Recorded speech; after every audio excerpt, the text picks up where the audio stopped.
أرسله بالحق بشيرا ونذيرا وداعيا إلى الله بإذنه وسراجا منيرا صلى الله على سيدنا محمد وآله الأبرار وصحابه الأخيار وأزواجه الطيبات الطاهرات. أوصيكم عباد الله وإياي أولا بتقوى الله، أما بعد، فأعوذ بالله من الشيطان الرجيم. بسم الله الرحمن الرحيم. الحج أشهر معلومات. وقال نبي الله سيد البشر محمد رسول الله صلى الله عليه وسلم: الحجاج والعمار عبد الله. எல்லாம் வல்ல அல்லாஹுவின் அன்பும் மேலான கருணையும் நமக்கெல்லாம் வந்து சேரட்டுமாக. நமது உயிரினும் மேலான கண்மணி நபிகள் நாயகம் ஸல்லல்லாஹு அலைஹி வஸல்லம் அவர்களின் அன்பையும் ஷஃபாஅத்தையும் பெறுவதற்கு அல்லாஹ் நம் எல்லோருக்கும் தௌஃபீக் செய்வானாக. வல்ல ரஹ்மான் நமக்கும் நம்முடைய பெற்றோர், மனைவி, மக்கள், குடும்பத்தார் யாவருக்கும் உயிர் உள்ள வரையிலும் உடல் சுகத்தை நசீபாக்கி தருவானாக. மருத்துவமனை கஷ்டம், அதன் சிரமம், செலவுகளிலிருந்து நிரந்தரமான பாதுகாப்பை அல்லாஹ் நம் எல்லோருக்கும் கொடுத்தருள் புரிவானாக. வானம் பூமியினுடைய ஆபத்துகளை விட்டும், முசீபத்துகளை விட்டும், கெட்ட முடிவுகளை விட்டும் நம்மையும் நம் குடும்பத்தையும் பாதுகாத்து அருள் புரிவானாக. அவனுடைய படைப்புகளின் தீங்குகள் அனைத்திலிருந்தும் நம்மையும் நம் சமூகத்தையும் காத்தருள் புரிவானாக. ரெண்டு பக்கம் கேட்குற மாதிரி இதை இப்படி திருப்புங்க, மத்தியில் இல்லை இப்படி அதெல்லாம் அப்படி இருக்கட்டும். ரெண்டு பக்கம் கல்வியா நான் சொல்ற மாதிரி எல்லாரும் சொல்ல. லப்பைக் அல்லாஹும்ம லப்பைக் லப்பைக் லா ஷரீக லக லப்பைக் இன்னல் ஹம்த வன் நிஅமத லக வல் முல்க் லா ஷரீக லக் லப்பைக் அல்லாஹும்ம லப்பைக் لبيك لا شريك لك لبيك إن الحمد والنعمة لك والملك لا شريك لك لبيك اللهم لبيك لبيك لا شريك لك لبيك إن الحمد والنعمة لك والملك لا شريك لك. அல்லாஹுவின் பேரருளால் புனிதமான ஹரம் ஷரீஃபை நோக்கி நாம் உம்ராவுக்காக, ஹஜ்ஜுக்காக போகிற மிகச்சிறப்பான வாய்ப்பை அல்லாஹ் நமக்கு தந்திருக்கிறான். அதற்கு எப்போதும் நன்றி உடையவர்களாக ஆக்கி வைப்பானாக. இன்ஷா அல்லாஹ் நாம் இது ஒரு பயானாக இல்லை, ஒரு பாடம். வகுப்பறையிலே எப்படி நாம் கவனத்தோடு கேட்டு பதிவு செய்து கொள்வோமோ அதே போல சில விஷயங்களை நீங்கள் குறிப்பும் எடுத்து வைத்துக் கொள்ள வேண்டும். தாய்மார்களுக்குமாக ஞாபகப்படுத்துவேன். இன்ஷா அல்லாஹ் நம்முடைய டால்பின் ஹஜ் சர்வீஸின் வழியே நாம் இங்கிருந்து பயணமாக இருக்கிறோம். நம்முடைய உம்ராவினுடைய பயணம்தான் முதலிலே துவங்கும். புறப்படுகிற போது உம்ராவுக்காக புறப்படுகிறோம். உம்ராங்கிறது 4 கடமைகள் கொண்டது. 4 கடமைகள் கொண்டது தான் உம்ரா. முதலில் அதனுடைய அடிப்படைகளை தெரிந்துவிட்டால் நன்கு நம்முடைய மனதில் பதித்துக் கொள்ளலாம். ஒரு முறை அல்ல, ஹஜ்ஜி விளக்க கூட்டம் பல தடவை நடத்துவோம் நாங்கள், பல இடங்களில். இன்னொரு பக்கம் மக்காவிலே சென்றும் ஹஜ்ஜுக்கு முன்பு பல முறை இந்த விஷயங்களை விவரித்துக் கொண்டே இருப்போம். ஆனால் ஒவ்வொரு முறையும் வேறு வேறு வேலைகளில் நீங்கள் ஈடுபடாமல் இதில் கவனிக்கலாம். அப்பந்தான் அந்த போன நோக்கம் நிறைவேறும். சில நேரங்களில் சில பேர் நிகழ்ச்சி நடக்கும், அவங்க ஏதாவது பஜாருக்கு போயிருப்பாங்க, ஹரம்பில் வேலை இருக்குன்னு போயிருப்பாங்க. அவர்களுக்கெல்லாம் அந்த ஹஜ்ஜில் இருக்கிற போது எல்லாரும் தெளிவாக இருப்பாங்க, அவங்களுக்கு சந்தேகம் வந்துட்டார், கேட்க வேண்டிய இடத்தை மிஸ் பண்ணியிருப்பாங்க. எனவே முழுமையாக நடக்கிற நமது நிகழ்வுகள் அனைத்திலும் உலமாக்கள் உங்களோடு வருவதே அதுதான்.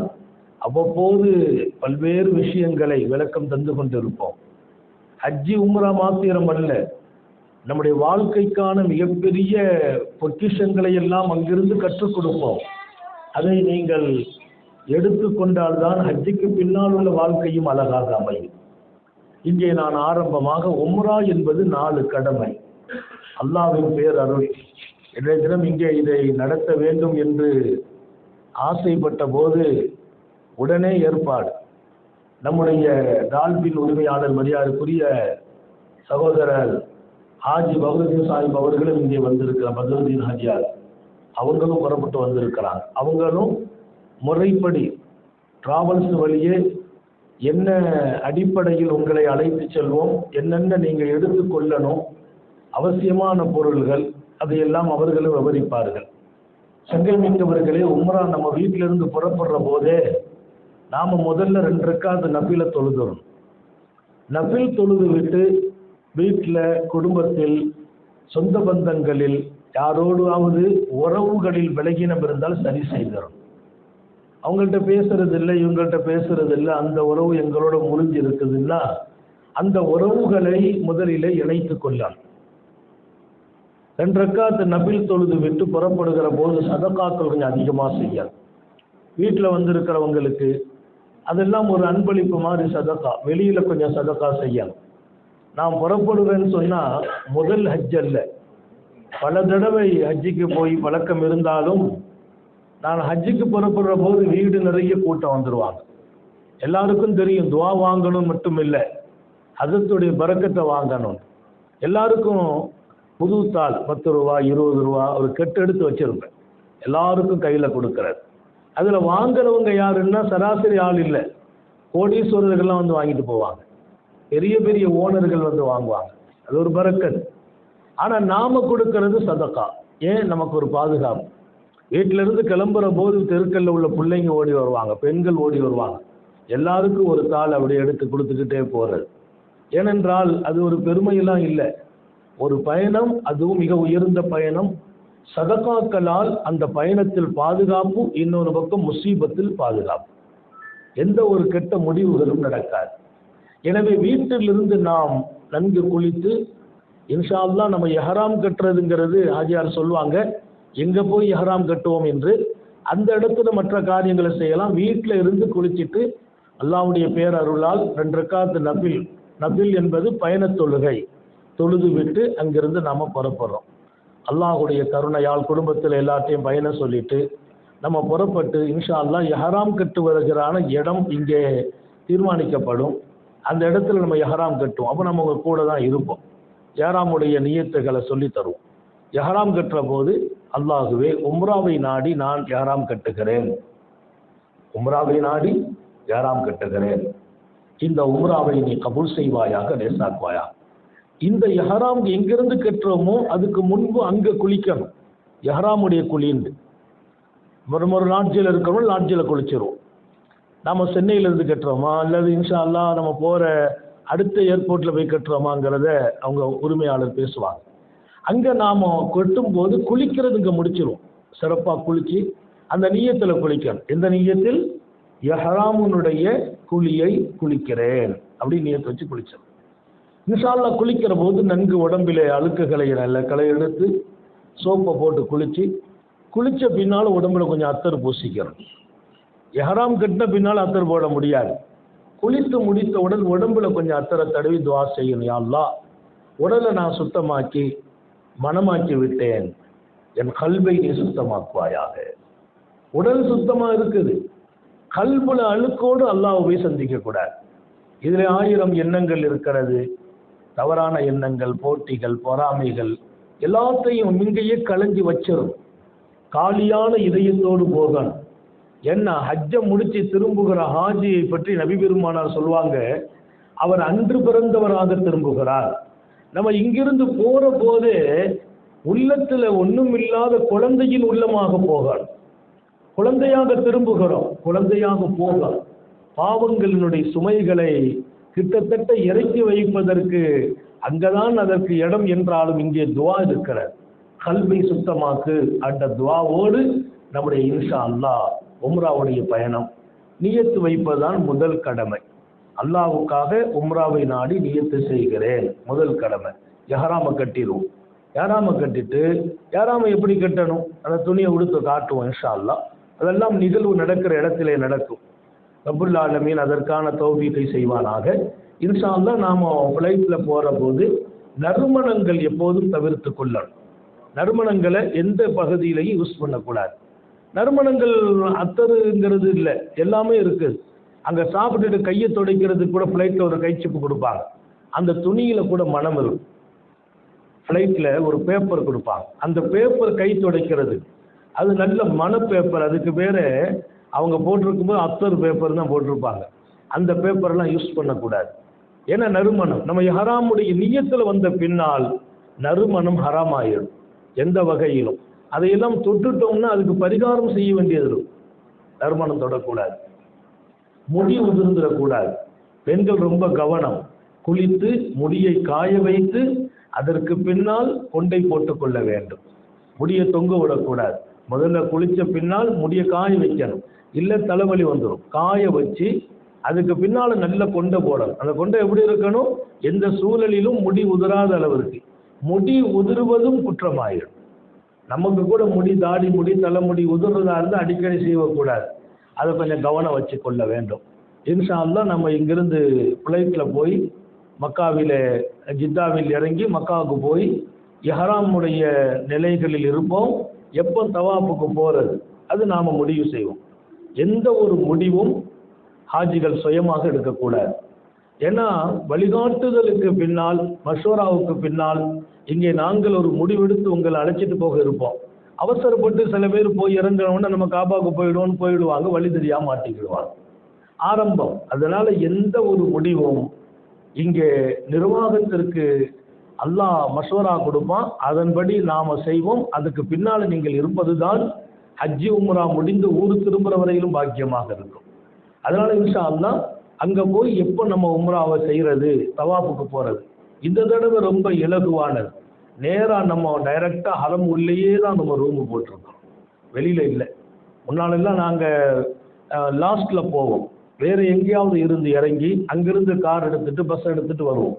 இப்போ நம்ம டைரக்டா ஹரம் ஷரீஃப் உள்ள கிளாக் டவர் தான் போன தடவை இருந்தது, கிளாக் டவர்லயே ரூம் உள்ள. நாம வெளியில வர்றதில்லை. வெளியில கூட ரூம் போட்டா குறிப்பிட்ட டயத்துல வழியை அடைச்சிருவாங்க. ஒரு துஹர் தொழுகைன்னா 12:30 மணிக்கு தொழுகை, 11:30க்கே க்ளோஸ் பண்ணிடுவாங்க. நாம சுத்தணும். அறம் வெளியில இருக்கிற ரூம்ல இருந்து உள்ள வர்றதுக்கே சுத்த விட்டுருவாங்க, உள்ள பூரா க்ளோஸ் பண்ணிடுவாங்க. இப்போ நாம இருக்கிறது ஹரம் உள்ளேயே. நம்ம ரூமை விட்டு வெளியில வந்தோம்னா அதுக்கு பின்னால் அடப்பே இல்லை. நமக்கு 2 வழி இருக்கு. ஒன்று வெளியில இப்படி போகலாம், இன்னொன்று டைரக்டா ஹரம் உள்ளேயே அதீதி கேட்டுக்கு போறோம், 1ஆம் நம்பர் கேட்டு. அது அங்க இருந்து அப்படியே போயிடுவோம். இந்த பக்கம் போனா 79. எல்லா வகையிலும் நம்ம அதெல்லாம் அங்க போய் உங்களுக்கு வழிகாட்டுவோம். உள்ளுக்குள்ள இருக்கிறதுனால நினைச்ச நேரம் நம்ம உள்ள போற வாய்ப்பு இருக்குது. இன்னொரு பக்கம் தவாப்பு முதல்ல செய்யணும். ராத்திரில போய் இறங்குறோமா, பகல்ல போய் இறங்குறோமா, அதுக்கு பின்னால மஷூரா செய்து உங்களை கொஞ்சம் ஆரோக்கியமாக்கி கூட்டு போயிடும். 2வது அமல் தவாப். முதல்ல இஹ்ராம் கட்டி நியத்து வச்சோம், 2வது காபாவில் தவாப் 7 சுத்து. இந்த 7 சுத்துங்கிறது முதல்ல நாம துவக்கிறது ஹஜ்ருல் அஸ்வதிலிருந்து துவக்கணும். ஹஜ்ருல் அஸ்வதினுடைய வாசல்ல நின்று சலாஞ்சல், பிஸ்மில்லாஹி அல்லாஹு அக்பர், கையை காட்டி முத்தமிடுறது. அல்லாஹ் வாய்ப்பு கொடுப்பான். ஏதாவது ஒரு சந்தர்ப்பத்தில் போய் நம்ம முத்தமிடுறோம். முத்தமிடுறதுங்கிறது கூட்டமாலாம் போக முடியாது, அவங்க வழி காட்டிடுவோம். அவங்களுக்கு எப்போ வாய்ப்பு கிடைக்குமோ நம்ம ராத்திரி தவாப் செய்வோம். திடீர்னு கொஞ்சம் ஃப்ரீயாக இருக்கும், டக்குன்னு போய் முத்தம் கொடுத்துக்கலாம். இந்த முத்தம் கொடுக்கணும் ஒரு முறையாவது என்று நியத்து வச்சுக்கிறணும். அது அல்லாஹ் எப்போ வாய்ப்பை தருவானோ பயன்படுத்தலாம். ஆனால் ஒவ்வொரு முறை தவாப்பிலும் அந்த இடத்துல கையை காட்டி முத்தமிடணும். கையை அந்த ஹஜ்ருல் அஸ்வதை நோக்கி பிஸ்மில்லாஹி அல்லாஹு அக்பர் வலில்லாஹில் ஹம்து என்று சொல்லி தவாப்பை துவக்கிறோம். இந்த பச்சை கோடு போட்டிருப்பாங்க. இப்போ பச்சை லைட்டு வச்சிருக்கிறாங்க. முன்னாலாம் கீழே தவாப்புல அந்த இடத்த பார்த்து பார்த்து வருவோம். நிறைய பேர் இடத்த பார்க்கறதுக்காக அங்கே ஒரு பெரிய கூட்டம் நெருக்கடி ஆகுதுன்னு சொல்லி அந்த கோட்டை அழிச்சிட்டு மேலே லைட்டை கொடுத்துட்டாங்க. இந்த பச்சை லைட்டுக்கு நேரம் அஜ்ருல் அஸ்வத் இருக்கும். முத்தம் விட்டு நாம் அங்கிருந்து தவாப்பு ஆரம்பிக்கிறோம். தவாப்பில் முதல் எஹ்ராமுடைய தவாப்புங்கிறதுனால என்ன புஜத்தை திறந்து வச்சுக்கிறோம். வலது புஜத்தை திறந்து வச்சு எஹ்ராம் துணி போடும்போது நம்ம அதை போட்டு காட்டும். ஆனால் நம்ம ஓதல் 3ஆம் கலிமா சுப்ஹானல்லாஹி வல்ஹம்துலில்லாஹி வலா இலாஹ இல்லல்லாஹு வல்லாஹு அக்பர் 3ஆம் கலிமா ஓதிக்கிட்டே போகலாம். நமக்கு குர்ஆன் ஷரீஃப் ஓத தெரிஞ்சால் அதை ஓதிக்கலாம். எது ஓதுறது குற்றம் இல்லை. ஆனால் வீணாக போவதோ மற்றவங்கள்ட்ட பேசி கொண்டு போகிறதோ அங்கே போய் செல்ஃபி எடுக்கிறது, காபா பார்த்து நின்று ஃபோட்டோ எடுக்கிறது, இதெல்லாம் முடிஞ்ச வரைக்கும் அவாய்ட் பண்ணிக்கணும். நம்ம அமல்கள் முடியணும். முதல்ல அமல் செய்யும் போதே இந்த காரியங்களில் ஈடுபடுவது அது ஒரு புனிதத்தை வீணாக்கிடக்கூடாது. அதனால 3ஆம் கலிமா சுப்ஹானல்லாஹி வல்ஹம்துலில்லாஹி வலா இலாஹ இல்லல்லாஹு வல்லாஹு அக்பர் ஓதிக்கொண்டே போகணும். இன்ஷா அல்லாஹ் கொஞ்சம் குதிச்சு ஓடணும். இடங்கள் வாய்ப்பு அமைந்தால் கொஞ்சம் இந்த 3 சுத்துல மட்டும் அப்படியே சுற்றி வரும்போது ருக்குன யமானி வரும். ருக்குன யமானிங்கிறதும் அஜ்ருல் அஸ்வத் 2 கல், 2 கல்லும் சொர்க்கத்திலிருந்து வந்த கற்கள். இந்த மூலையில இந்த மூலை ருக்குன யமானி என்றால் இந்த மூலை அஜ்ருல் அஸ்வத். இந்த 2க்கும் இடையே உள்ள இடத்தில் கொஞ்சம் குதிச்சு நிறுத்திட்டு சாதாரணமாக நடக்கணும். அங்கே ரப்பனா ஆத்தினா ஃபித் துன்யா ஹஸனா ஓதணும். ரப்பனா ஆத்தினா ஃபித் துன்யா ஹஸனா வஃபில் ஆখিরাতি ஹஸனா வகினா அஸாபன் நார். அங்கே துவாவை இதையெல்லாம் மனப்பாடம் செய்து வச்சுக்கிறோம்.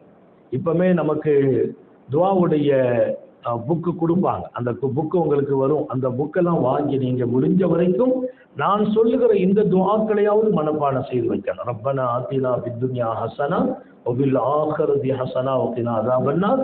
ருக்குன யமானியிலிருந்து அஜ்ருல் அஸ்வத் வரையிலும் அந்த துவா ஓதி முடித்து அஜ்ருல் அஸ்வத் வந்தவுடன் மீண்டும் 2வது காபாவை நோக்கி அஜ்ருல் அஸ்வத்தை நோக்கி கையை காட்டி முத்தமிட்டு 2வது தவாப். அஜ்ருல் அஸ்வத் வரைக்கும் ஒரு தவாப். 2வது தவாப் அங்கிருந்து துவங்கும். 7 சுத்துக்கள். 7 சுத்து முடித்து விட்டால் உம்ராவின் 2 கடமை முடிஞ்சிச்சு. முதல்ல இஹ்ராம் கட்டி நியத்து வைத்தோம். 2வது தவாப் செய்யும். தவாஃபை முடிச்சிட்டு மகாம் இப்ராஹிமுக்கு பின்னால, மகாம் இப்ராஹிம்ங்கிறது குறிப்பிட்ட இடம். அந்த இடத்துல இருந்து நீங்கள் கொஞ்சம் பின்னால் போகலாம், இல்லை ரொம்ப பின்னால் போகலாம். மக்கள் தவாஃப் செய்கிற இடத்துக்கு இடைஞ்சல் இல்லாமல் மக்கள் எல்லாம் ஒரு ஓரமாக நின்று தொழுவாங்க. நாங்கள் கூட்டு போவோம் அந்த இடத்துக்கு. அங்கே நின்று வரிசையாக நின்று தொழுதுடணும். தொழுதுட்டு ஒன்றும் அவசரப்படக்கூடாது. அதே இடத்துல உட்காந்துடும். நாம் எல்லாரும் தொழுது துவாலாம் செய்துட்டு உங்களை மொத்தமாக கூப்பிட்டு போவோம். சில பேர் வேகமாக 2 ரக்காத் தொழுதுட்டு கூட்டமாக இருக்கும். நான் அங்கே தொழுகிறேன்னா நீங்கள் அங்கே தொழுவீங்க. இன்னொருத்தர் அங்கே தள்ளி தொழுவார். ஒருத்தர் முகம் ஒருத்தருக்கு தெரியாது. எல்லாரும் ஒரே கோலம். அவர் தப்புன்னு இவர் தொழுதுட்டு அங்கங்கே பார்ப்பாரு, தெரியாது. இவர் எங்கேயாவது தேடி போய் இதில் நம்மை தேடுகிறோன்ற பேரால் காணா போகிறது அவர் தான். அதனால் அதே இடத்துல உட்கார்ந்து விட்டால் நாம் எல்லாரையும் ஒன்று சேர்த்து அடுத்த அமலுக்கு அழைச்சிட்டு போவோம். இப்போ அங்கே 2 ரக்காத் தவாஃபுனுடைய தொழுகை. இப்போ நம்ம செய்த தவாஃப் அதற்காக உள்ள 2 ரக்காத் தொழுகை. அந்த தொழுகையில் அல்ஹம்து சூராவுக்கு பின்னால் குல் யா அய்யுல் காஃபிரூன் முதல் ரக்காத்து. 2வது ரக்காத்தில் அல்ஹம்துக்கு பின்னால் குல் ஹுவல்லாஹு அஹத் ஓதி தொழுதுட்டு தவாஃபின் தொழுகை 2 ரக்காத்தை நிறைவேற்றுகிறேன். தொழுதுட்டு துவா செய்ய அந்த இடத்திலெல்லாம் நாம் கேட்குற துவா ஒப்புக்கொள்ளப்படுகிற துவா. அதனால் கொஞ்சம் உருக்கமாக இன்ஷா அல்லாஹ் துவா செய்ய. இதில் நாங்கள் உங்களை காபாவுக்கு கூட்டு போகிறோம் பாருங்க. ஃபஸ்ட்டு நம்ம போய் இறங்கின உடனே காபத்துல்லாவை பார்த்தவுடன் கேட்குற துவா ஒப்புக்கொள்ளப்படும். முதல் பார்வை அங்கே நின்று ஒரு சின்ன துவா செய்வோம். அது எந்த இடம் சந்தர்ப்பமாக அமையும். ஏன்னா போலீஸ் விரட்டுவாங்க. மக்கள் இறங்குற இடத்துல போயோ மற்றவங்களுக்கு போக்குவரத்துக்கு தடையாகவும் நிற்கக்கூடாது. ஒரு ஓரமாக நாம் நின்று நம்ம மனசில் ஹலாலான நியத்தை பூரா வச்சுக்கிறோம். அந்த இடத்துல அழகான துவாக்கள் நடக்கும். முதல்ல இறங்கின உடனே காவா பார்த்துட்டு கேட்குற துவா தாய்மார்களும் கவனத்தில் வச்சுக்கிறணும். அந்த துவா அல்லாஹ் இடத்துல அங்கீகரிக்கப்படுகிற துவா. அந்த துவா முதல்ல முடிச்சிட்டு தான் இப்போ நாம் 2 ரக்காத்து தொழுகிறோமே, தொழுதுட்டு கொஞ்சம் நேரம் துவா தனித்தனியாக செய்துக்கிறோம். இன்ஷா அல்லாஹ் அதற்கு பின்னால் ஜம்சம் குடிப்போம். ஜம்சம்ங்கிறது பெருமானார் ஸல்லல்லாஹு அலைஹி சொன்னாங்க, இதை தண்ணியை நிறைய குடிங்கிறாங்க. அதில் இன்னொரு செய்தி சொன்னாங்க, ஒரு மூமின் தான் இந்த தண்ணீரை வயிறு நிரம்ப குடிக்க முடியும். இந்த தண்ணியை வயிறு நிரம்ப குடிக்கிறது ஒரு மூமினால் முடியும், முனாஃபிக்கால் முடியாதுன்னாங்க. அப்போ நாம் அந்த தண்ணியை நிறைய குடிக்கிறோம்னா நம்ம மூமின் என்பதற்கு சாட்சியாக அந்த தண்ணி அமைகிறது. இன்னொரு செய்தியை சொன்னாங்க, மாவு ஜம்சம் லிமானவா, ஜம்சமை நீங்க குடிச்சா என்னென்ன நாட்டம் வச்சு குடிச்சீங்களோ அத்தனை நாட்டமும் நிறைவேறும்னா. என் நாட்டம் நிறைவேறுகிற ஒரு தண்ணி ஜம்சம். உலகத்தில் அந்த தண்ணிக்கு நிகர் எந்த தண்ணியும் இல்லை. எல்லாமே அல்லாஹ் கொடுக்கறான் நம்புகிற இந்த சமூகம் ஜம்சம் தண்ணியை குடிச்சு நான் ஒரு காரியத்தை கேட்டா அந்த காரியம் நடக்கும்னு நம்புறது கடமை. ஏன்? சொன்னவர்கள் நபிகள் நாயகம். அப்போ ஜம்சமை குடிக்கிற போது அல்லாஹ் ஹஜ்ஜ லேசாக்கு, இந்த அமல்களை லேசாக்கு, இங்கிருந்து நான் ஒப்புக்கொள்ளப்பட்ட ஆளா போகணும், உடல் ரீதியாகவோ மன ரீதியாகவோ வேறு எந்த ஒரு தடங்களும் எனக்கு வரக்கூடாதெல்லாம் துவா செய்திருக்கிறது. ஏன்னா அங்க மெயின் உடல் ஆரோக்கியம், உடல் பலம். அதையெல்லாம் ஜம்சம் குடிக்கிற போது நீங்க தனிப்பட்ட முறையில உங்களை எல்லாத்தையும் கொண்டு விட்டுருவோம். ஜம்சம் எங்க போய் ஃப்ரீயா குடிக்க முடியுமோ அந்த இடத்துல ஆளுக்கால் பிடிச்சி நீங்க எவ்வளவு தேவையோ குடிச்சுக்கணும். இல்லை ஐஸ் வாட்டர் இருக்குது, சாதா வாட்டர் இருக்கும். ஐஸ் வாட்டரை பயன்படுத்துறது கொஞ்சம் கவனத்தோடு பயன்படுத்தணும். சில பேருக்கு ஒத்துக்கிடாது, உடனே ஏதாவது ஜலதோஷம் பிடிக்கும், தலைவலி வரும், உடம்புல ஏதாவது பாதிப்பு, அவங்கெல்லாம் அது அந்த இடத்துல தேவைப்படும், வெயில் அதிகமாக இருக்கிறதுனால. ஆனாலும் கொஞ்சம் கவனம் வைத்து நமக்கு உடலுக்கு ஒத்து வருகிற காரியத்தில் தான் ஈடுபடணும். அல்ஹம்துலில்லாஹ் அதை முடிச்சுட்டு ஜம்சமை குடிப்போம். குடிச்சிட்டு நேரா மூணாவது அமல். இதெல்லாம் எடை அமல்கள். தவாஃபு 2, தவாஃபுக்கு அடுத்து 2 காரியம். 2 ரக்காத்து தொழுகிறோம், ஜம்சமை குடிக்கிறோம். இதுக்கு அடுத்து இன்ஷா அல்லாஹ் மூணாவது உம்ராவுடைய அமல் சஃபா மருவாவுடைய தொங்கோட்டம். சஃபாவில் போய் நின்று ஒரு துவா கேட்டுக்கிறோம். சஃபாவில் கேட்குற துவா ஒப்புக்கொள்ளப்படும். சஃபாவில் போய் நின்று ஒரு துவா நம்ம விருப்பத்துக்கு கேட்டுட்டு அங்கிருந்து தொங்கோட்டத்தை துவக்கிறோம். பிஸ்மில்லாஹி அல்லாஹு அக்பர் சொல்லி துவக்கினால் அல்ஹம்துலில்லாஹ் சஃபாவிலிருந்து மருவா வரைக்கும் போனால் ஒரு சுத்து, மருவாவிலிருந்து மீண்டும் சஃபா வந்தால் 2 போய் வர்றது 2 கணக்கெடுக்கிறோம். போகிறது 1 வர்றது 2. அப்போ சஃபாவில் துவக்கிறோம் 1வது சுத்தை, 7வது சுத்து மருவாவில் முடிக்கிறோம். மருவாவில் முடிப்போம் இன்ஷா அல்லாஹ். இந்த சுத்துக்கு இடையே 4ஆம் கலிமா லா இலாஹா இல்லல்லாஹு வஹ்தஹு லா ஷரீக லஹ் லஹுல் முல்கு வ லஹுல் ஹம்து யுஹ்யி வ யுமீத் வ ஹுவ அலா குல்லி ஷைஇன் கதீர். இதை மனப்பாடம் 4வது கலிமா தான் நாம் இந்த தொங்கோட்டத்திலே ஓதுவோம். தொங்கோட்டத்தை போகிற போது இடையில பச்சை லைட்டு கொடுத்துருப்பாங்க. அந்த பச்சை லைட்டில் போய் நம்ம குதிச்சு ஓட ஆரம்பிக்கிறோம். பெண்கள் சாதாரணமாக நடந்து வரலாம், நாம் குதிக்கிறோம். அந்த பச்சை லைட்டு குதித்து ஓடுறோம்னா பச்சை லைட்டு எங்கே போய் முடியுதோ அங்கே வரைக்கும் பச்சை லைட்டு போட்டிருப்பாங்க. நம்ம குதிக்க எங்கே ஆரம்பிக்கிறோமோ குதித்து ஓடுவதை அங்கிருந்து முடியும் இடம் வரையிலும் அந்த லைட்டு இருக்கும். அங்கே வரைக்கும் நாம் அதை கொஞ்சம் கொஞ்சமாக அப்படி குதித்து 4ஆம் கலிமா ஓதிக்கொண்டு நம்முடைய தொங்கோட்டம் தொடரும். மருவாவில் போய் முடிக்கிறோம். அப்புறம் மீண்டும் சஃபா, மீண்டும் மருவா. மருவா முடியும் போது துவா ஓதும். எல்லாரையும் ஒன்றாக்கி சில பேர் கொஞ்சம் முந்தி முடிச்சிருவாங்க, சில பேர் கொஞ்சம் லேட்டாக. எல்லாம் 7 சுத்தும் எல்லாம் ஒன்றாட்டுலாம் போயிட்டு இருக்க முடியாது. நம்ம ஆரம்பித்து விட்டுருவோம், கொஞ்சம் முன்ன பின்ன வருவாங்க, நம்ம கூடயே தான் வருவாங்க. திடீர்னு இன்னொரு கூட்டம் ஒரு 10 பேர் உள்ளே நுழைஞ்சிருவாங்க, நம்ம பிரிஞ்சிருவோம். இதில் கொஞ்சம் கவனமாக போய் நம்ம ஆட்களை கவனிச்சுக்கிட்டே போகணும். இன்ஷா அல்லாஹ் மருவாவிலே போய் நம்முடைய துவா ஓதி நிறைவு செய்வோம். அதுக்கடுத்து 4வது அமல் தலைமுடி எடுப்பது. தலைமுடி நம்ம ஹரமுள்ள இருக்கிறதுலாம் நமக்கு ரொம்ப லேசு. நம்ம எங்கே இருக்கிறோமோ அங்கேயே கடை இருக்குது, வெளியெல்லாம் போக வேண்டியது இல்லை. தவாபை முடிச்சுட்டு நேராக சாயெல்லாம் முடிச்சு நம்ம ரூமுக்கு வந்துட்டோம்னா நம்ம ரூமுக்கு போகிற இடத்துலையே கடைகள் இருக்குது. அந்த கடையில் போய் முட்டை அடிக்கிறது 5-10 ரூபா கேட்பாங்க, 10 ரியால் 5 ரியால். ஆண்கள் பொறுத்தவரை முடியை மொத்தமாக எடுக்கிறது நல்லது. அடுத்தடுத்து நம்ம அமல் செய்யும் போது கொஞ்சம் லேசாக இருக்கும். பெண்கள் அவங்கள சுண்டு விரலில் லேசாக சுருட்டி கொஞ்சம் ஒரு கடைசி சுண்டு விரலில் அந்த தலைமுடியை சுருட்டி அதை லேசாக கட் பண்ணி விட்டுரும். கொஞ்சம் தான் கட் பண்ணணும். அது யாராவது ஒருத்தங்க செய்துக்கிறோம், அவங்க ஹஸ்பண்ட் செய்திடலாம், அல்லது கூட வந்திருக்கிற பெண் ஒரு பெண்ணுக்கு என்ன செய்திடலாம், வெட்டி விட்டுக்கிறோம். இன்ஷா அல்லாஹ் இதோடு உம்ரா முடிந்து விடுகிறேன். இதை 4ம் தான் உம்ரா. முறையாகவும் சரியாகவும் இதை நம்ம செய்துட்டோம்னா அல்ஹம்துலில்லாஹ் அல்லாஹ்வுடைய பேரும் உதவி நமக்கு நசீபாய். இதுல குறையில்லாமல் செய்வதா அல்லாஹ் சொல்லும்போது வாத்திமுல் ஹஜ்ஜ வல் உம்ரத லில்லாஹ், ஹஜ்ஜி உம்ரா 2ஐயும் அல்லாஹ்வுக்காக செய்யுங்கள்னு சொல்லல, அல்லாஹ்வுக்காக முழுமையாக செய்யுங்கள் தான்.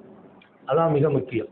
முழுமையாக அப்ப அந்த முழுமை என்பது எந்த குறைபாடும் இல்லாமல், வழிகாட்டுதல் இல்லைன்னா ரொம்ப கஷ்டம். அங்கெல்லாம் வழிகாட்டுதல்ங்கிறது மிக முக்கியம். அதனாலதான் வழிகாட்டிகளோடு ஹஜ் உம்ராவுக்கு போறோங்கிறோம். அவங்க அந்த சரியான பாதைகளை காட்டுக்கிட்டே கற்றுக் கொடுத்துக்கிட்டே இருப்பாங்க. இன்ஷா அல்லாஹ் நம்முடைய உம்ரா முடியும். இதற்கடுத்து நாம் மக்காவில் இருக்கிற நாட்கள் நிறைய இருக்கிறது. அந்த நாட்களை எல்லாம் பிரயோஜனமாக நம்ம காட்டிடும். ஒவ்வொரு நாளும் காலையில ஒரு 10 மணியிலிருந்து 11 மணி வரைக்கும் 11:30 வரைக்கும் புரோகிராம் நடக்கும். காலை டிஃபன் உங்களுக்கு டைம் தந்துருவாங்க, டைம் டேபிள் போட்டுருவாங்க. எத்தனை மணிலேருந்து எத்தனை மணிக்குள்ள நாஸ்டா, அது நீங்க கவனம் எடுத்துக்கணும். அந்த டயத்துக்கு முந்தி போறதும் கஷ்டம் தான், பிந்தி போறதும் கஷ்டம். அந்த டயத்துல அதை பயன்படுத்திக்கணும். மக்காவில மதீனாவில் இருக்கிற கால முறையிலும் ரொம்ப கவனம். சண்டை போட்டுறக்கூடாது. தாய்மார்களுக்கும் இங்கே வந்திருக்கிற எல்லோருக்கும் சொல்லுகிறேன், சண்டை போட்டுறக்கூடாது. எங்க இருக்கிற போது, மக்காவில மதீனாவில் இருக்கிற போது எதுக்கெடுத்தாலும் கோபம் வரும், சண்டை போடுற மாதிரி தான் இருக்கும். அது குறிப்பா பெண்களுக்கு துணி காய போடுறதுக்கு மேலே போவாங்க. இவங்க போட்ட துணி அவங்க வரும்போது இடம் இருக்காது, அந்த துணியை ஒதுக்கிட்டு இவங்க போட்டுருவாங்க. அன்னைக்கு லொஹர் வரைக்கும் சண்டை தான் நடக்கும். தாய்மார்களுக்கு சண்டைங்கிறது ஒரு பரக்கத்து மாதிரி. ஆனால் நீங்கள் கொஞ்சம் கவனம் வச்சுக்கிறோம், அதில் ஈடுபாடு கூடாது என்கிறேன். சண்டை இடுவதால் ஹரம் ஷரீஃபினுடைய நல்ல நசீபை நம்ம இழந்துடுறோம். அல்லாஹ் குர்ஆன்ல கூடாது என்று சொல்லுகிற மக்காவினுடைய அமல்களில் வலா ரஃபஸ வலா ஜிதாலாங்கிறான். சண்டை போடக்கூடாது. குறிப்பா ஹஜ்ஜில நாம செய்யக்கூடாத காரியங்கிறது, அதை பண்ணாதீங்க, கொலை பண்ணாதீங்க, யாரையும் அடிக்காது, அதெல்லாம் அல்லாஹ் சொல்லல. சண்டை போடாதீங்க. அங்க ஏன் அந்த வார்த்தையை அல்லாவே குர்ஆன்ல யூஸ் பண்றான்னா அங்க போனா தான் தெரியும். அதுல ஆண்களுக்கு இடையே கூட தவாஃபுக்கு இவர் கிளம்புவார், அவர் சொல்வார் நான் உங்க கூட வர்றேன், ஒரு 5 நிமிஷம் வெயிட் பண்ணலாம், 10 நிமிஷம் வெயிட் பண்ணலாம், கிடைக்கல நம்ம போயிட்டோம். அவர் அதுக்கு பின்னால இறங்கி வந்து 2 பேருக்கும் சண்டை. நீ என்ன எதிர்பார்க்காம போயிட்ட, எதிர்பார்க்கறது இவ்வளவு நேரம் எதிர்பார்க்கற. அதே மாதிரிதான் நம்ம குரூபா கிளம்புறதுலேயும் உங்க கவனத்துல சொல்றோம், சொல்லிடுவோம் காலையில 7 மணிக்கு புறப்படுறோன்னு. ஒரு 7:10 வரைக்கும் எதிர்பார்ப்போம், அதுக்கு மேலே நாங்கள் கிளம்பிடுவோம். நீங்க 7:45 8 வரைக்கும் வந்து தேடிட்டு இல்லைன்னு நீங்க சண்டை போட்டால் பறக்கத்து உங்களுக்கு தான் காணாம போகுது. ஏன்னா உங்களுக்காக இன்னும் ஒருத்தருக்காக வேண்டி 50 பேரை காக்க வைக்க முடியாது இல்லையா, பாக்கி 50 பேரை காக்க வைக்க முடியாது. அதனால எப்போ டைம் நிர்வாகம் அறிவிக்குமோ அந்த டயத்துக்கு நீங்க அசம்பிளி ஆகி பழகணும். அதுதான் அங்கே உள்ள அமல்களை இலகுவாக்கி தரும். இன்னொரு பக்கம் நாங்க எந்த டைம் அறிவிக்கிறோம்னா எந்த டயத்தில் அங்க போனா லேசா செய்ய முடியுமோ அந்த டயத்தை அறிவிப்போம். வெயில் இல்லாம செய்வோம். அது காலையில வெள்ளன்னு அறிவிப்போம். நம்ம 6:30 மணி 7 மணின்னு அறிவிச்சா நீங்க 8:30 மணிக்கு நீங்க அசம்பிளி ஆனீங்கன்னா கூட்டம் சேர்ந்துடும், சிரமங்கள் ஆகும். அப்போ ஒவ்வொரு கட்டத்திலும் நிர்வாகத்தினுடைய டயத்துக்கு நீங்க ஒத்து வரணும். அதோட இன்ஷா அல்லாஹ் அங்க இருக்கிற காலத்தை ரொம்ப பிரயோஜனமா ஆக்கணும். மக்காவுக்கு நம்ம போன பின்னால் அங்க எத்தனை நாட்கள் இருக்கிறோமோ அதுல குறிப்பா நாம இந்த தடவை உங்களுக்கு நான் மீண்டும் ஞாபகப்படுத்துவதெல்லாம் ரொம்ப முன்னராக போறோம். அதிக நாட்கள் நம்ம இருக்கிற நாள் பெரும்பாலும் மக்காவில் இருக்கிறோம், அப்புறம் மதீனா போறோம், அப்புறம் ஹஜ்ஜை முடிச்சுட்டு தான் வெளியில போறோம். அந்த அளவுக்கு உள்ளே இருக்கிற நாட்கள் வெளியில இருந்தெல்லாம் வரல. வாசல்ல நம்ம எங்க இருக்கிறோமோ நம்ம ரூம்ல இருந்து காபா தெரியும், நம்ம ரூம்ல இருந்து தவாஃபை பார்க்கலாம். அப்படி ஒரு இடம். உள்ள என்ன நடக்குது கீழே, நம்ம கீழே அமல் நடக்க நம்ம மேல இருக்க போறோம். அந்த அளவுக்கு அல்லாஹ் லேசான ஒரு நெருக்கமான இடத்திலே நம்மை உட்கார வைக்கிறான். நாம பயன்படுத்தணும். எப்போ சந்தர்ப்பம் கிடைக்குமோ அப்பெல்லாம் காபா உள்ள போயிடும். ஒவ்வொரு தொழுகைக்கும் கிட்டத்தட்ட ஒரு 1 ஹவருக்கு முந்தி உள்ள போனாதான் நம்ம போக முடியும், இல்லைன்னா நம்ம வெளியில தான் நிற்க வேண்டியது இருக்கும். இதெல்லாம் உங்களுடைய கவனத்தில். ஆண்கள் பெண்களை நம்ம கூட்டு போகலாம். இப்போ கொஞ்ச நாளைக்கு ஹராமுடைய ட்ரெஸ்ஸை போய் தான் உம்ரா செய்யணும்பாங்க, தவாபு செய்யணும்பாங்க, அப்புறம் கொஞ்சம் ஹஜ்ஜி நேரத்தை கொஞ்சம் ஃப்ரீயா விடுவாங்க. இருப்பினும் நாம் அங்க வந்து ஒவ்வொரு இடத்திலும் நீங்கள் நடக்க வேண்டிய முறைகளை எல்லாம் சொல்வோம். குறிப்பா ஒரு செய்தி மட்டும் இப்போ பதிவு செய்துகிறேன். காலையில நாம தஹஜ்ஜுக்கு எழுந்திருச்சு ஒரு 4 மணி 4 மணி வாங்க சொல்லுவாங்க. ஹரமுக்கு போயிட்டோம்னா ஒரு தவாப்பு கிடைச்சிக்கணும். சுபு தொழணும். சுபு தொழுதுட்டு கொஞ்ச நேரம் உட்காந்து குரான் ஓது, திக்ரு செய்யறது. அதுக்கு பின்னால ரூமுக்கு வந்துட்டு கொஞ்சம் ஓய்வு எடுத்து ஒரு 7 மணி 8 மணிக்கெல்லாம் டிஃபன் ரெடி ஆயிடும். அப்புறம் டிஃபனை சாப்பிட்டுட்டு மீண்டும் ஒரு 10-10:30 நீங்க ஹரம் போயிட்டீங்கன்னா அல்லாஹ்வுடைய கிருபை லொஹர் முந்தி போயிடும். இப்போ நம்ம புரோகிராம் என்னைக்கு வைக்கிறோமோ அன்னைக்கு புரோகிராம் முடிச்சுட்டு ஒரு 11:45 நம்ம அனுப்பி வச்சிருவோம் ஹரமுக்குள்ள. அதே மாதிரி மதியம் சாப்பாடை முடிச்சுட்டு சாயந்தரம் அசருக்கு போயிட்டு நம்ம ஒரு 5 மணிக்கு உள்ள போயிட்டோம்னா இஷாவுக்கு மேலே தான் வெளியில் வரணும். அது வரைக்கும் உள்ளே இருக்கார். பாத்ரூம் சுய தேவைகளுக்கு தேவை இருந்தால் வந்துட்டு போகார். அங்கே இருக்கிற போதெல்லாம் ஒவ்வொரு அமல்களும் 1 லட்சம். ஒரு தடவை சுப்ஹானல்லாஹ் சொன்னால் 1 லட்சம், ஒரு யாசீன் ஓதினால் 1 லட்சம், ஒரு குர்ஆனை முடித்தால் 1 லட்சம் குர்ஆன். எவ்வளோ பெரிய வாய்ப்பு! ஸலவாத் ஓதினீர்களா 1 லட்சம். ஆக எல்லாம் லட்சக்கணக்கான கூலிகளை கொடுக்கிற அந்த மாண்பும் பரக்கத்தும் நிறைந்த இடம். அந்த இடத்திலே நீங்கள் பேண வேண்டிய மிக முக்கியம், நான் சொன்னதை போல டயத்துக்கு ஹரம் உள்ள போகாது. அதிக நேரம் ரூம்ல செலவழிக்க கூடாது. ரூம் நமக்கு வசதியா இருக்கும், ஏசி ஓடிக்கிட்டே இருக்கும், ஹரமுக்கு பக்கத்துல தான் இருக்கிறோம். ஆனாலும் நேரம் ஹரமில் கழிப்பது தான் பாக்கியம். எவ்வளவு நேரம் ஹரமுக்கு போக முடியுமோ அந்த நேரத்தை ஹரம்ல செலவழியுங்கள். இன்ஷா அல்லாஹ் அதுக்கு அடுத்து நாம எப்போது மதீனாவுடைய பயணம் ஹஜ்ஜிக்கு முந்திரும் இல்லாஜ மதீனா ஹஜ்ஜிக்கு முந்திரும், ஹஜ்ஜை முந்தி மதீனாவையும் முடிக்கிறோம்.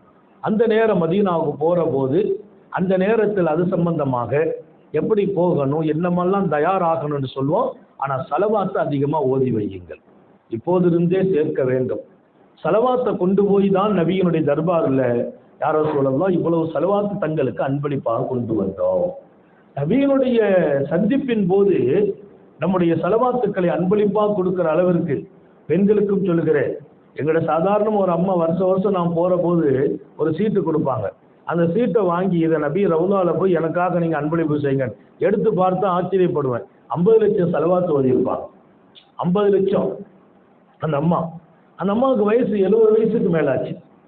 ஒவ்வொரு வருஷமும் நான் புறப்படுற போது எங்க வீட்டுக்கு வந்து, இந்த வருஷம் அந்த அம்மா இருக்குதான்னு கூட எனக்கு தெரியல, போன வருஷம் நான் புறப்படும் போது, அதுக்கு முந்தின வருஷம் புறப்படும் போது வீட்டுக்கு வந்து சீட்டு கொடுப்பாங்க. அந்த சீட்டில் ஸலவாத்து 50 லட்சம் 80 லட்சம் இப்படி அதை கொண்டு போய் ஒப்படைப்பணும். அந்த மாதிரி ஒரு பரக்கத்தான ஒரு அமல் அது. நாம எவ்வளவு முடியுமோ ஸலவாத்துக்களை இங்கிருந்தும் ஓதுகிறோம், மக்காவிலும் ஓதுகிறோம். அங்க இருக்கிற காலங்கள் மதீனா போற போது ஒரு மகிழ்ச்சியான நிலை. இன்ஷா அல்லாஹ் மதீனாவுடைய வாழ்க்கையும் மதீனாவில் இருக்கிற போதும் புறப்படும் போதும் ஞாபகப்படுத்துவோம். ஹஜ்ஜிங்கிறது தனி பாடம். ஹஜ்ஜை பற்றி இன்ஷா அல்லாஹ் அங்கே புறப்படுற போது விளக்கும். இங்கே லேசா ஹஜ்ஜிங்கிறது 5 நாள் அமல். இன்னைக்கு எல்லாத்தையும் சொல்லிடணுங்கிறதுக்காக உங்களை அசம்பிளி படுத்தினதில் எல்லா விஷயத்தையும் தெளிவாக சொல்லிடுறோம். ஆனால் ஒவ்வொன்றும் புறப்படுகிற போது இன்னும் விரிவாக அமல்களை செயல்முறையோடு காட்டுவோம். இன்ஷா அல்லாஹ் ஹஜ்ஜி 5 நாள். இந்த 5 நாள் தான் துல்ஹஜ்ஜி பிற 8, 9, 10, 11, 12, தேவைப்பட்டால் 13. அந்த 13வது நாள் சூழ்நிலையை பொறுத்து இருக்கிறது இல்லைங்கிறது முடிவாகும். இந்த 5 நாள் ஹஜ்ஜி. பிற 8 நம்ம எங்க இருக்கிறோமோ அங்கிருந்து இஹ்ராம் கட்டுறோம் ஹஜ்ஜிக்காக தனி. எப்படி உம்ராவுக்கு இஹ்ராம் கட்டினோமோ குளித்தோமோ அதே போல ஹஜ்ஜிக்காக குளிக்கணும். தாய்மார்களும் ஞாபகம் வைங்க, ஹஜ்ஜிக்காக குளிக்கிறோம். நம்ம அந்த உம்ராவில் மொட்டை அடித்தோம் பார்த்தீங்களா, அதோட உம்ரா முடிஞ்சிருது, இஹ்ராம கலைஞ்சிரும், நார்மல் ட்ரெஸ்ஸுக்கு வந்துடும். அதுக்கு பின்னால் காபத்துல்லாவுக்கு போகிற போதெல்லாம் நார்மல் ட்ரெஸ்ஸிலே போய்க்கலாம், அனுமதி கொடுத்தா. இப்போ துவக்கத்தில் கொஞ்சம் அனுமதி கொடுக்கலாம், இல்லைன்னா நீங்கள் இஹ்ராம் கோலத்தில் வாங்கன்னா நம்ம அதுக்கு தக்க அங்கே முடிவு எடுப்போம். ஹஜ்ஜிங்கிறது பிற 8 துவங்குறோம். அன்னைக்கு காலையிலே குளிச்சிடும். ரொம்ப டைட்டாக இருக்கும், நம்ம இருக்கிற ரூமே பிஸி ஆகிடும். ஏன்னா எல்லாரும் குளிப்பாங்க, தயாராகுவாங்க, நகம் வெட்டணும். இப்போ எப்படி உம்ராவுக்கு முன்னாலேயும் அந்த காரியம் குளிக்கிறதுக்கு முந்தி முதல்ல நம்முடைய கழிவு முடிகளை எடுத்துடணும். அக்கல்ல இருக்கிற முடியை, மருமஸ்தானத்தில் இருக்கிற முடிகளை, அதே போல நகங்களை எல்லாத்தையும் களைஞ்சு எடுத்துடணும். எந்த கழிவும் உடம்புல இருக்கக்கூடாது. இது நம்ம வீட்டில இருந்து உம்ராவுக்கு புறப்படுறதுக்கு முந்தியும் செய்யணும். ஹஜ்ஜிக்கு புறப்படுறதுக்கு முந்தி கழிவுகள் இருந்தால் சுத்தமாக்கிட்டு இன்ஷா அல்லாஹ் நாம இதே நியத்தில் ஹஜ்ஜிக்காக குளிக்கிறேன் நாங்கள் குளிக்கிறோம். மக்காவில் இருக்கிறோமோ அல்லது மதீனாவில் இருக்கிறோமோ அல்லது அங்கிருந்து அவுட்டரில் நம்ம இருந்தாலும் தயாராகிற போது அந்த நியத்தோடு இன்ஷா அல்லாஹ் தயாராகி துல்ஹஜ்ஜி பிற 8 நம்ம கொண்டு மினாவில் தங்க வச்சிருவாங்க. நம்ம குளிக்கிறது, தயாராகிறது, புறப்படுறது எல்லாமே 7 அன்னைக்கு. 7 தான் குளிப்போம், 8க்கு அங்கே கூட்டு போயிடுவாங்க. 7வது அன்னைக்கு ராத்திரியே அநேகமாக நமக்கு பஸ் வந்து அழைச்சிட்டு போயிடுவாங்க. 8வது நாள் காலையிலேருந்து மினாவில் போய் தங்கிடுவோம். அப்போ நாம் 7வது அன்னைக்கு குளித்து தயாராகி நியத்து வச்சு ஹஜ்ஜிக்காக நியத்து வைக்கிறேன். இப்போ நம்ம இதுக்கு காபாவுக்கெல்லாம் போக வேண்டியது இல்லை. நம்ம எந்த ரூமில் தங்கியிருப்போமோ அந்த ரூம்லேயே இஹ்ராம் கட்டிடுறோம். அந்த ரூம்லேயே எஹ்ராம் கட்டி 2 ரக்காத் தொழுதுருவோம். எஹ்ராமுடைய தொழுதுட்டு அல்ஹம்துலில்லாஹ் தல்பியா. இப்போ நம்ம தல்பியா அங்கேயே ஆரம்பித்தோம் உம்ராவுக்கு. இந்த தல்பியா தான் நம்முடைய மிகப்பெரிய அமல். லப்பைக் அல்லாஹும்ம லப்பைக் லப்பைக் லா ஷரீக லக லப்பைக் இன்னல் ஹம்த வன் நிஅமத லக வல் முல்க் லா ஷரீக லக். இந்த தல்பியா எல்லாரும் மனப்பாடம் செய்யல். தல்பியாவை அதிகமாக சொல்லுங்கள். நாங்கள் ஸல்லல்லாஹு அலைஹி வஸல்லம் சத்தமாக சொல்லுங்கள். நான் தல்பியா அதிகமாக சொல்லுங்க, சத்தமா சொல்லுங்க. எதுவரைக்கும் சொல்லணும்? உம்ராவில் நம்ம காபத்துல்லாவை பார்த்து கீழே இறங்குற வரைக்கும். நம்ம சென்னையிலிருந்து யாராம் கட்டினாலோ அல்லது நம்ம போற அடுத்த ஏர்போர்ட்ல போய் யாராம் கட்டினாலோ அங்கிருந்து காபாவை பார்க்கிற வரைக்கும் தல்பியா வாய்ப்பு கிடைக்கும் போதெல்லாம் சொல்லிக்கிட்டே இருக்கு. அதே போல ஹஜ்ஜில் பிற 7 எஹ்ராம் கட்டிட்டு மினாவுக்கு போறது தல்பியா ஆரம்பிச்சு. எது வரைக்கும் தல்பியா? ஷைத்தானுக்கு கல்லடிக்கிற வரைக்கும் தல்பியா இருக்கும். ஷைத்தானுக்கு கல்லடிக்க போவோம் முதல் நாள், அது வரைக்கும் நம்ம தல்பியா சொல்லிட்டு இருக்கோம். அல்ஹம்துலில்லாஹ் இப்போ நம்ம தல்பியாவை ஆரம்பிப்போம், எஹ்ராமை கட்டுவோம், மினாவில் போய் தங்குறோம். மினாங்கிறது ஒரு பெரிய மைதானம், பல லட்சம் மக்கள் ஒரே இடத்துல அசம்பிளி ஆகிற இடம். ஒவ்வொரு டென்ட்டிலும் 40 பேர் 50 பேர் தங்குவாங்க. ஒரு டென்ட்ல 40 பேர். அங்கே பெரிய சௌகரியத்தெல்லாம் எதிர்பார்க்க முடியாது. உணவிலிருந்து எல்லாத்துலேயுமே நம்ம ரொம்ப ரொம்ப பொறுமையை காக்க வேண்டிய இடம் அந்த இடம். 40 பேர் ஒரு டென்ட்னா இந்த அளவுக்கு, இந்த ரூம் மாதிரி தான் 40, இந்த ரூம் அளவு தான். ஒவ்வொரு ஆளுக்கும் ஒரு பெட்டு போட்டிருப்போம், கரெக்டாக ஒரு பெட். எந்த அளவுக்கு அப்படின்னா நம்ம கபரை ஞாபகப்படுத்தும் இடம் பாருங்க. அசையலாம் முடியாது. நான் அசைகிறான் தான் அவர் மேலே தான் கையை போடணும். என் பக்கத்தில் படுத்திருப்பார். இது நம்ம ஏற்பாடு இல்லை, அது சர்க்காருடைய ஏற்பாடு, சவுதி கவர்மெண்டினுடைய ஏற்பாடு. அங்கே போய் அந்த மினாவுடைய ஏற்பாடுகள். அதில் நம்ம பக்கத்தில் நமக்கு ஒரு பெட்டு, அடுத்தவருக்கு ஒரு பெட், இப்படி தான். அந்த பெட்டில் தான் படுக்கிறோம். அங்கே தான் எல்லாம் சாப்பிட்றது, அங்கே தான் எல்லாமே. அங்கே பாத்ரூம் வெளியில் இருக்கும். பாத்ரூம் அங்கெல்லாம் 5 வேளை ஜமாத்து ஹரம் நம்முடைய டென்ட்டிலேயே தொழுதுருவோம். நம்ம 40 பேர் இருக்கிறோமா, நம்ம டென்ட்டில் நமக்கு ஜமாத்து நடக்கும். பெண்கள் இந்த பக்கம் அடுத்த டென்ட்டில் இருப்பாங்க. பாத்ரூம் போகிற போது கவனமாக போகணும். அதெல்லாம் அங்கே வந்து சொல்லுவோம். ஏன்னா நம்ம பாத்ரூம்பு அடுத்த பாத்ரூம் ஒரே மாதிரி இருக்கும், நம்ம டென்ட்டு அடுத்த டென்ட் ஒரே மாதிரி இருக்கும். நம்ம டென்ட்டில் நம்முடைய அடையாள கொடியை ஒட்டி வச்சுருப்போம். நீங்கள் கவனமாக போயிட்டு கவனமாக திரும்பணும். கொஞ்சம் அங்கேவாக்கு போயிட்டீங்கன்னா இந்த டென்ட்டை கண்டுபிடிக்கிறதுக்கே சில பேருக்கு ஒரு நாள் ஆயிடும். ஒரு நாள் சுற்றி இருக்கிறாங்க. ஏன்னா ஒன்றும் போன ஒன்றும் ரூம்பு தெரியாது, ஒன்றும் தெரியாது, ஃபோன் தெரியாது. அப்போ ஃபோன் நம்பர்கள், ஓனர் நம்பர்லாம் நீங்கள் இன்ஷா அல்லாஹ் அங்கே வந்து கொடுத்துருவாங்க. இங்கே நாம் டென்ட்டில் 5 வேளை ஜமாத்து நடக்கும். 8வது நாளில் சுபுவுக்கு போயிடுறோம். லுஹரு, அசரு, மக்ரிபு, இஷாலாம் அங்கே ஜமாத்தா நடக்கும். அந்த ஜமாத்தில் கரெக்டாக சேரணும்னா ஒரு மணி நேரத்துக்கு முந்தி நீங்கள் பாத்ரூம் போய் தயாராகலாம். ஒரு 1 மணி நேரத்துக்கு முன்னால் நம்ம போனால் தான் தயாராக முடியும். ஆனால் அதுக்குள்ளே அங்கே கூட்டம் ஃபுல்லாகிடும். ஒது செய்துட்டு நம்ம ஜமாத்தை பிடிக்கிறோம். அங்கே லுஹர தொழுது, அங்கேயே சாப்பாடு. அந்த காலையில் சுபுவுக்கு பின்னால் கொஞ்சம் நேரம் ஓய்வு எடுக்கணும், திக்ர் செய்யணும், குர்ஆன் ஓதணும். அதிகமாக நாம் அமல் செய்கிற இடம் இந்த இடத்துல. எதுக்கு அல்லாஹ் கொண்டு உட்கார வைத்தான்? நபியை உட்கார வைத்தான். ரசூல் ஸல்லல்லாஹு அலைஹி வஸல்லம் இருந்த இடம் மினா. சஹாபாக்கள் லட்சக்கணக்கான சஹாபிகள் உட்கார்ந்த இடம் அந்த மினா. அந்த டென்ட் நீங்களோ நானும் உட்கார்றதில்லை, உலகத்தில் அத்தனை நபிமார்களையும் அல்லாஹ் கொண்டு உட்கார வைத்த இடம். வலிமார்களை, நபிமார்களை, சாலிஹீன்களை இருக்க வைத்த இடம். நம்மை போன்ற சாதாரண மனிதர்களை கொண்டு உட்கார வைக்கிறான் என்றால் அங்கே எவ்வளவு முடியுமோ அங்கே குர்ஆன் ஓதணும், திக்ர் செய்யணும், நேரங்களை பிரயோஜனமாக கழிக்கணும். கொஞ்ச நேரம் ஓய்வு எடுக்கிறோம். அப்புறம் அசர் தொழுக, மக்ரிப் அங்கே தான். இஷாவுக்கு மேலே அங்கே தயாராக்கிடுவாங்க. நம்ம புறப்படணும், ரெடியாகிறீங்க. 9ஆம் காலை மினாவிலிருந்து அரபாத்துக்கு போவோம். அரபா மைதானம், அல் ஹஜ்ஜு அரபான்னு நாங்கள் ஸல்லல்லாஹு அலைஹி வஸல்லம். ஹஜ்ஜுங்கிறது அரபா தான் ஹஜ்ஜுனாங்க. அரபா அவ்வளோ பெரிய இடம். எந்த துவா கேட்டாலும் ஒப்புக்கொள்ளப்படுகிற இடம் அரபா. அரபாவில் துவா கேட்டால் அங்கீகரிக்கப்படுகிற இடம்.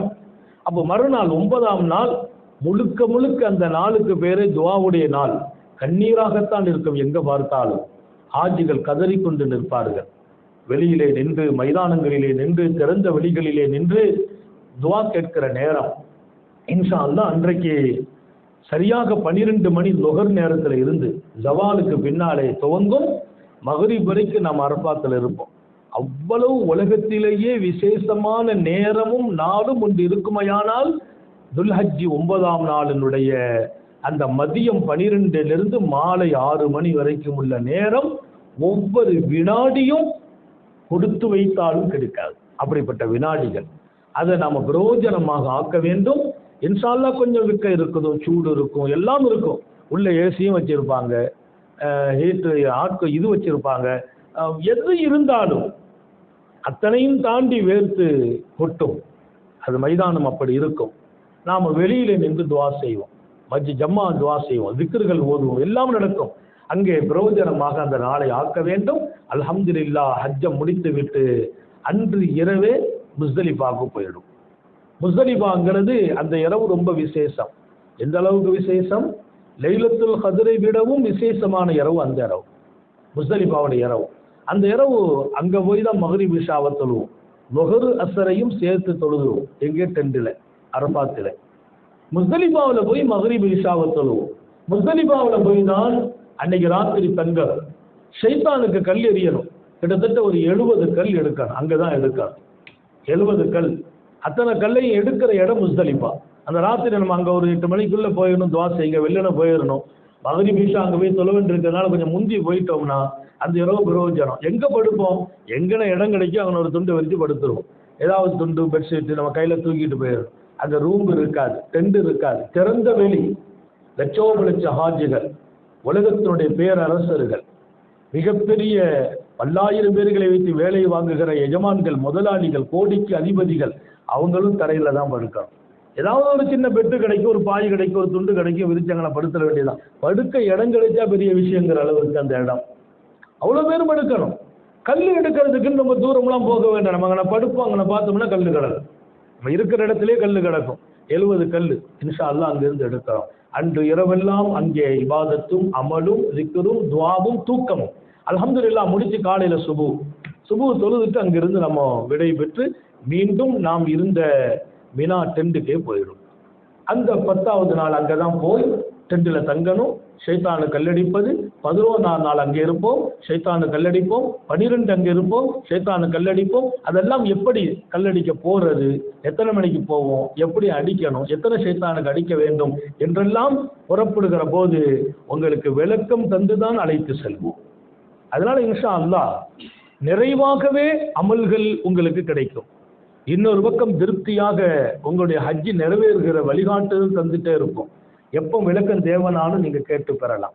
விருப்பமான எல்லா உணவுகளுமே நம்ம ஆச்சார பொறுத்தவரையில் கொஞ்சம் விசாலமாகவே நடப்பார்கள். உணவு விஷயத்துல ஒருத்தருக்கு சாப்பாடு பிடிக்கலைன்னா, அரிசி சாப்பாடு இல்லைன்னா, அவருக்கு நைட்ல 2ம் இருக்கும், சப்பாத்தி இருக்கும், ஏதாவது எல்லாம் இருக்கும். எல்லாம் இருந்தும் சில பேர் விவகாரமாட்டே இருப்பாங்க. என்ன விவகாரம்னா, இவர் வரும்போது எல்லாமே இருக்காது. இவர் வரும்போது எல்லாமே இருக்காது. ஏன்னா இவர் ராத்திரி 10 மணிக்கு வந்து நிற்பார். எனக்கு ஒன்றும் இல்லைன்னா அதுக்கு அறிவிப்பு இருக்கும், 8 to 10க்குள்ள சாப்பிட்டு முடிங்கன்னு. இதெல்லாம் ரொம்ப கவனம். அங்க போய் நம்ம கோவத்தை முழுக்க மூத்தாக்கிடணும். டென்ஷனை க்ளோஸ் பண்ணிடணும். சண்டை போட்டுறக்கூடாது. சிலது மனசுக்கு பிடிக்கும், சிலது பிடிக்காது. 2ஐயும் தாங்கி பழகி விட்டால் ஹஜ்ஜுக்கு பின்னால் வாழ்க்கை அழகாயிடும். நம்ம உணர்ச்சிக்கு அடிமைப்பட்டு நம்ம கொஞ்சம் டென்ஷனை குறைப்போம், இன்னொருத்தர் நின்று கூட்டி விடுவார். அது என்ன, நம்ம கேட்டு நம்ம சும்மா வந்திருக்கோம், காசு கொடுத்த வந்திருக்கோம் அப்படிம்பார். அந்த காசுங்கிறது அங்கே முக்கியம் இல்லை. உங்களுக்கான எல்லா ஏற்பாடுகளும் எல்லா வகையிலும் முறையாகவும் அழகாகவும் செய்திருக்கும். ஆனால் டயம் தாண்டி நீங்கள் வந்து நிற்பதை உணராமல் யாருடைய தூண்டுதலுக்கும் நம்ம அகப்பற்றக்கூடாது. எனவே இன்ஷா அல்லாஹ் நம்முடைய ஹஜ்ஜும் உம்ராவும் எல்லா வகையிலும் ஹைராக முறையாக சரியாக நடக்க வேண்டும். அதற்கான வழிகள் எல்லாம் இங்கே நாம் தயார் நிலையில் தான் வருகிறோம். நாங்கள் எங்கள் வேலை என்ன, எந்த நேரத்தில் உங்களுக்கு தேவையோ விளக்கம் தந்துக்கிட்டே இருப்போம். ஆனால் அமல் செய்ய போது நாங்கள் ஒரு டயத்தில் புறப்படுவோம். அந்த டயத்தில் எங்கள் கூட வந்து அவங்கள கூட்டு போயிடுவோம். முதல்ல எல்லாத்தையும் மொத்தமாக கூட்டு போய் காட்டிடணும். அடுத்தடுத்து சில பேர் சொல்லுவாங்க, அதில் உங்கள் கூட நாங்கள் உம்ராவுக்கு வரணும், உங்கள் கூட தவாப்புக்கு வரணும். நான் சொல்லுவேன், நான் போகிற நேரத்தில் வந்தவங்களை கூட்டு போயிடுறோம். நம்ம வெயிட் பண்ணி நிற்க முடியாது. நம்ம அதிக நேரம் ஹரமில் செலவழிப்போம். எனவே கூட இருக்கணும், பிரியப்பட்டவங்க கூட இருந்துருங்க என்றெல்லாம் அங்கே வாய்ப்புகளை வழங்குவோம். அல்லாஹ் ரப்புல் ஆலமீன் நம்முடைய அமல்கள் அவனுக்கு பிரியமாக இருக்கணும், சந்தோஷமாக இருக்கணும். குறிப்பாக தாய்மார்களுக்கு சொல்கிறேன், அதிக நேரம் ரூம்ல இருக்கிறத கொஞ்சம் தவிர்த்துக்கணும். ரூம்ல இருக்கும் போதும் கவனத்தோடு இருக்கணும். ஏதாவது அந்த பெண்கள் எதையாவது பேசிடுறாங்க. 5 பெண்கள் 10 பெண்கள் சேர்ந்து ஒரு ரூம்ல இருக்கும்போது அடுத்த ஆட்களை பத்தி பேசுற சந்தர்ப்பம் ஏற்படும். அப்படி நீங்கள் பேசினால் அமல்கள் காணாம போயிடும். புறம் பேசுதல் என்பது ரொம்ப ரொம்ப தடுக்கப்பட வேண்டிய காரியம் அங்கே. அதனால் இதிலெல்லாம் கவனம் செலுத்தி முடிந்த வரைக்கும் வாயை மௌனமாக இங்கிருந்து கிளம்பணும், மௌனமாக அங்கிருந்து இங்க திரும்பணும். அடுத்தவர்களை குறித்து பேசுகிற வார்த்தைகளை எல்லாம் தவிர்த்து கொள்ள வேண்டும். பாவங்களை விட்டு விலகணும். அல்லாஹ் சொல்றான், வலா ஃபுசூக், ஹஜ்ஜில பாவம் செய்து விடாதீர்கள். பாவங்கிறது எத்தனை இருக்குது நமக்கு தெரியும். ஒருத்தங்களை சங்கடப்படுத்துறதும் பாவம் தான், குறை சொல்றதும் பாவம் தான். அப்ப இதையெல்லாம் நீங்கள் அவாய்ட் பண்ணிட்டு அமல்களில் உங்கள் கவனம் இருந்தால் இன்ஷா அல்லாஹ் நம்ம ஹஜ்ஜி மக்பூல் ஆயிரும், ஒப்புக்கொள்ளப்பட்டதாயிரும். அல்லாஹ் அப்படிப்பட்ட நிலையில் நாம் ஹஜ்ஜிக்கு சென்று திரும்பி வருவதற்கு தௌஃபீக் செய்வானாக. எந்த வகையிலும் நீங்கள் பயப்பட வேண்டாம். எப்படி இருக்குமோ அதெல்லாம் எல்லா வகையிலும் அந்த ரூட்டுகளை நாங்கள் உங்களுக்கு லேசான வழியையே காட்டிக்கொண்டே வருவோம். லேசான வழி. மினா, அரஃபா, முஸ்தலிஃபா அந்த 5 நாளும் பொறுமை தான் முக்கியம். நாம் எவ்வளவு லேசாக காட்டினாலும் அங்கே சில சிரமங்கள் இருக்கும். ஏன்னா காலையில் டிஃபன் கூட ஒழுங்காக கிடைக்காது. நாம் அங்கேருந்து நடந்து வந்துக்கிட்டே இருப்போம். காரு கிடைக்கும், எல்லாத்துல பஸ்ஸு கிடைக்காது. அந்த மினா அரஃபாத்துடைய நேரம் முன்பின் இருக்கும். ராத்திரி நம்ம எல்லாரும் தவாப செய்துட்டு திரும்புவோம். திரும்பி வர்ற போது கொஞ்சம் வாகன சிரமங்கள் எல்லாமே சரி பண்ணிக்கிட்டே வருவோம். அங்கங்கே போய் சரி பண்ணுவோம், ஏதாவது ஏற்பாடு பண்ணுவோம். ஆனால் அந்த சில ஒரு 1/2 மணி நேரம் சில சிரமங்கள் எல்லாம் வர. ஏன்னா நாம மட்டுமா போகிறோம், கிட்டத்தட்ட ஒரு 50 லட்சம் பேர்கள் வர்ற இடம். அதில் இருக்கிற அந்த அசௌகரியங்களுக்கு முதலிடம் கொடுத்துடக்கூடாது. லேசாக்குன்னு பெருமானார் கேட்ட, அல்லாஹ் நான் தொலை போகிறேன், தொழுகை லேசாக்குன்னு கேட்கல. நோன்பு வைக்க போகிறேன், லேசாக்குன்னு கேட்கல. அல்லாஹ் நான் ஹஜ்ஜிக்கு போகிறேன், லேசாக்குன்னு கேட்டாங்க ஸல்லல்லாஹு அலைஹி வஸல்லம். உம்ராவுக்கு போகிறேன், லேசாக்குன்னு கேட்டாங்க ஸல்லல்லாஹு அலைஹி வஸல்லம். நம்ம நியத்திலேயே லேசாக்கு நியத்து இருக்குது. அப்போ லேசாக்கன்னு இது அல்லாஹ், அவன் லேசாக்குனால் இது லேஸ். இன்ஷா அல்லாஹ் சிறப்பான நமது டால்பின் ஹஜ்ஜி சர்வீஸின் வழியே போகிறோம். வழிகாட்டுதலும் முறையான எல்லா காரியங்களும் அங்கே அழகாகவே நடக்கும். நீங்கள் உங்கள் கவனத்தை அதிகமாக இபாதத்துக்குள்ளே ஆக்கி கொண்டு அமல்களிலே நாம் கவனம் செலுத்தினால் இன்ஷா அல்லாஹ் நாம் விமோச்சனத்தோடு, அல்லாஹ்வின் அருளோடு, அன்போடு, இன்னொரு பக்கம் மன நிறைவோடு திரும்புவோம். ஒவ்வொரு அமல்களுக்குள்ளேயும் அல்லாஹ்வுடைய ரசூலுடைய தொடர்பு இருக்குது. அது குறித்தெல்லாம் அங்க பேசுவோம். இங்க வெளிரங்கமானதுதான் சொல்லியிருக்கோம். நம்ம ஒரு அமலை செய்யறதுக்கு முந்தி அல்லாஹ்வோடு எப்படி நெருக்க இதுல கிடைக்கும், ரசூலோடு என்ன தொடர்பு கிடைக்கும், இந்த அமல்கள்ல அல்லாஹ் என்ன பாக்கியத்தை கொடுக்கலாம், அதையெல்லாம் நாம மக்காவில் மதீனாவில் இருக்கிற நாட்களில் இன்ஷா அல்லாஹ் விவரிப்போம். எல்லாம் அல்லாஹ் ஹயாத்தில் பரக்கத் செய்வானாக, சுகத்திலே பரக்கத் செய்வானாக, பூரண உடல் சுகத்தை தருவானாக. நம்மால முடியுமாலாம் யோசிக்க கூடாது. காலே இல்லை. எங்கூட ஒருத்தர் ஹஜ்ஜுக்கு வந்தார், 2 காலும் இல்லை. ஹஜ்ஜார் பார்த்துட்டு ரொம்ப ரொம்ப கவலைப்பட்டாங்க. எப்படி அப்படின்னு கேட்டாங்க. 2 காலும் இல்லை. எங்களோட புறப்பட்டு வந்தார். அல்ஹம்துலில்லாஹ் எல்லா அமலையும் கரெக்டாக செய்தார். மினாவிலே, அரபாத்திலே, முஸ்தலிஃபாவில் அவங்க பையங்க வெளிநாட்டில் இருந்தாங்க, கூட வந்துட்டாங்க. தகப்பனார் அவங்க கூப்பிட்டு போகிறது, வண்டியில் வச்சு தள்ளிட்டு போகிறது, ஒரு கட்டத்தில் எல்லாம் அவர் அப்படியே கையில் தூக்கிட்டே வந்தாங்க பையங்க. முடிஞ்சிச்சு. அப்போ காலே இல்லாதவங்களை அல்லாஹ் நாடுனா ஹஜ்ஜி கூட்டு போய் முழுமையாக்கி கொண்டு வர்றான். நமக்கு கால் இருக்குது, கொஞ்சம் கால் வலி இருக்குது, அவ்வளோதான். அன்னைக்கு ஒருத்தவங்க சொன்னாங்க, அது முட்டு வலி ஜாஸ்தி. முட்டு வலி இருக்குது, இல்லை முட்டே இல்லாமல் ஹஜ்ஜிக்கு வந்தவங்க இருக்காங்களே. முட்டு வலி தானே இருக்குது, பரவாயில்லை. கால் வலி தானே இருக்குது, சமாளிச்சுக்கலாம். ஆனால் நீங்கள் துவா செய்யணும் அல்லாஹ்ட்ட நிறைய. நம்ம அமல் செய்யணும், நம்மால முடியும், அல்லாஹ் தௌஃபீக் செய்வான். அந்த நம்பிக்கை பலப்பட்டால் ஹஜ்ஜி லேசாகும், உம்ரா லேசாகும். இன்ஷா அல்லாஹ் ஒப்புக்கொள்ளப்பட்டவர்களாக நிறைய துவா அங்கே நடக்கும். நாம துவா செய்கிற இடங்கள்லாம் இருக்குது. அந்த இடத்துல நீங்க மிஸ் பண்ணிடக்கூடாது, அவ்வளோதான். உங்களை நீங்க கேட்டு வச்சுக்கணும் எப்போ துவா நடக்கும் அப்படின்ட்டு. அதற்கு எங்கள் ரூமில் வந்து சொல்லலையேன்னு சொல்லிட்டு இருக்கக்கூடாது. அதற்கு எத்தனை ரூமுக்கு போவார். நாங்கள் ஒரு இடத்துல உட்காந்து சொல்லிக்கிட்டு இருப்போம். நாங்கள் பெருமையெல்லாம் எதிர்பார்க்கறது இல்லை. அப்படி இருக்கணும் இப்படி சாதாரணமாகவே நாங்கள் இருப்போம். ஆனாலும் நீங்கள் பயன்படுத்த வேண்டும்.